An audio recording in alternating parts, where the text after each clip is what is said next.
Hi dears, അപ്പോൾ ഞാൻ ഇന്നൊരു ബീഫ് ബിരിയാണി ആയിട്ടാണ് വന്നിരിക്കുന്നത്. അപ്പോൾ അത് ബീഫ് എടുത്തിട്ടുണ്ട്, 1/2 കിലോ ബീഫാണ് ഇത്. അതിൽ മഞ്ഞൾപ്പൊടി, ലേശം മഞ്ഞൾപ്പൊടി, ആവശ്യത്തിന് ഉപ്പ് ഇത്ര ഇട്ടിട്ട് നമുക്കൊന്ന് നന്നായിട്ടൊന്ന് മിക്സ് ചെയ്യണം കേട്ടോ. അതെല്ലായിടത്തും ഒന്ന് പിടിക്കുന്ന രീതിക്ക് മിക്സ് ചെയ്യണം. കൈകൊണ്ട് മിക്സ് ചെയ്യുക. കൈകൊണ്ട് മിക്സ് ചെയ്യുമ്പോൾ കഴുകിയിട്ട് മിക്സ് ചെയ്യുക, അല്ലെങ്കിൽ സ്പൂൺ കൊണ്ട് നിങ്ങളുടെ ഇഷ്ടം ചെയ്തിട്ട് ആവശ്യത്തിനുള്ള വെള്ളം വീഴ്ത്തുക. ആവശ്യത്തിന്, അതായത് ഞാനിപ്പോൾ ബീഫിൻ്റെ അതേ അളവിൽ വെള്ളം എടുത്തിട്ടുണ്ട്. അത് കഴിഞ്ഞ് കുക്കറടച്ച് ഒരു 5-6 വിസിൽ കേൾപ്പിക്കുക.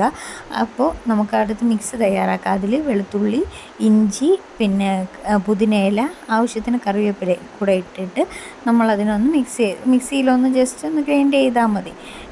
ഒന്ന് ഇതാവണം, ഭയങ്കര പേസ്റ്റ് ആവണ്ട, ഇങ്ങനെ ഇതുപോലെ ആയാൽ മതി. അത് കഴിഞ്ഞ് തക്കാളി, സവാള, പച്ചമുളക്, മല്ലിയില, രമ്പയില ഇത്രയും എടുത്തിട്ട് അടുത്ത് നമ്മൾ ഇത് കുക്കർ വയ്ക്കുക. വച്ചിട്ട് 2 സ്പൂൺ നെയ്യും കുറച്ച് വെളിച്ചെണ്ണയും കൂടെ വീഴ്ത്തിയിട്ട് അതൊന്ന് ചൂടാവുമ്പോൾ അതിൽ പെരുംജീരകം, ഇത് കുരുമുളക്, മല്ലി, മുഴുവൻ മല്ലിയില്ലേ അത്, പട്ട, ഗ്രാമ്പ്, 1 ഏലക്ക എല്ലാം കൂടെ ഒന്ന് ചൂടായതിന് ശേഷം അതിലിടുക. ഇട്ടതിന് ശേഷം ഒന്ന് ചൂടാവണം കേട്ടോ. നമ്മൾ അതൊന്ന് ഇതായതിന് ശേഷം നമ്മൾ ചെയ്ത് വച്ചിരിക്കുന്ന മിക്സും കൂടെ അതിലിടുക. അതിലിട്ടിട്ട് അതിൻ്റെ പച്ചമണം മാറുന്നത് വരെ നമ്മളൊന്ന് ഇളക്കി കൊടുക്കണം കേട്ടോ. സ്ലോ തീ കുറച്ച് വെക്കണേ. അത് കഴിഞ്ഞിട്ട് നമ്മൾ ഇതിനെ രമ്പയില എന്നാണ് ഇവിടെ പറയുന്നത്, നിങ്ങളവിടെ എന്ത് പറയുമെന്ന് അറിയില്ല. ഉണ്ടെങ്കിൽ അത് തന്നെ, ഇവിടെ ഉള്ളതുകൊണ്ടിട്ടു. അത് കഴിഞ്ഞ് 2 പച്ചമുളക് നീളത്തിൽ കീറിയതിട്ടു. അതിനുശേഷം സവാള ഇപ്പം ഞാൻ എടുത്തിരിക്കുന്നത് 3 സവാളയാണ്.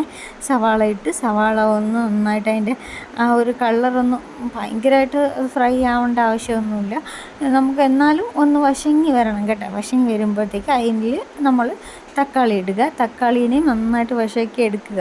നന്നായിട്ട് വശങ്ങിയതിന് ശേഷം മഞ്ഞൾപ്പൊടി, ഉപ്പ്, മല്ലിപ്പൊടി, മുളക് പൊടി, പിന്നെ ബീഫ് മസാല കുറച്ച്, അതത്രയും കൂടെ എടുത്തിട്ട് അതിലേക്ക് ഇടുക. എല്ലാം ഇട്ടോളാം, കുഴപ്പമില്ല. അതിന് ശേഷം നന്നായിട്ട് നമുക്ക് മിക്സ് ചെയ്യുക.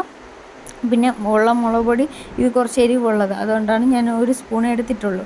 അതിനുശേഷം അത് നന്നായി മിക്സ് ചെയ്തതിന് ശേഷം ശകലം തൈര്, ഒരുപാടൊന്നും വീത്തണ്ട, ശകലം തൈര് വീത്തി അതിനെ നന്നായിട്ട് മിക്സ് ചെയ്തെടുത്തിട്ടുണ്ട്. അതിനുശേഷം നമ്മൾ വേവിച്ച ബീഫ് അതിൽ വെള്ളം കളഞ്ഞിട്ട് അതിലേക്ക് നമുക്ക് തട്ടിയതിന് ശേഷം നന്നായിട്ട് ഈ മിക്സിയിലൂടെ മിക്സ് ചെയ്യുക. നന്നായിട്ട് മിക്സ് ചെയ്യണം കേട്ടോ. ഇതുപോലെ മിക്സായിട്ട് അതിന് ശേഷം നമുക്ക് അടുത്ത് വെള്ളം. ഇത് ഞാൻ 2 ഗ്ലാസ് അരി എടുത്തു. 2 ഗ്ലാസ് അരിക്ക് 4 ഗ്ലാസ് വെള്ളം, അതനുസരിച്ച് വേണം വീത്താനേ. 4 ഗ്ലാസ് അല്ലാതെ കൂടുതൽ ഞാൻ പണ്ടൊക്കെ അങ്ങനെ ചെയ്യുമായിരുന്നു. അങ്ങനെയൊന്നും ചെയ്യില്ല, കുറച്ചുകൂടെ വീത്താം, അങ്ങനെ വേണ്ട. 2 ഗ്ലാസ് അരിയാണ് എടുത്തതെങ്കിൽ 4 ഗ്ലാസ് വെള്ളം മതി. അത് അത്രയും അതിൽ വീത്തിയിട്ടുണ്ട്. 4 ഗ്ലാസ് വെള്ളം അതേ ഗ്ലാസ്സിൽ തന്നെ എടുത്തതാണ്.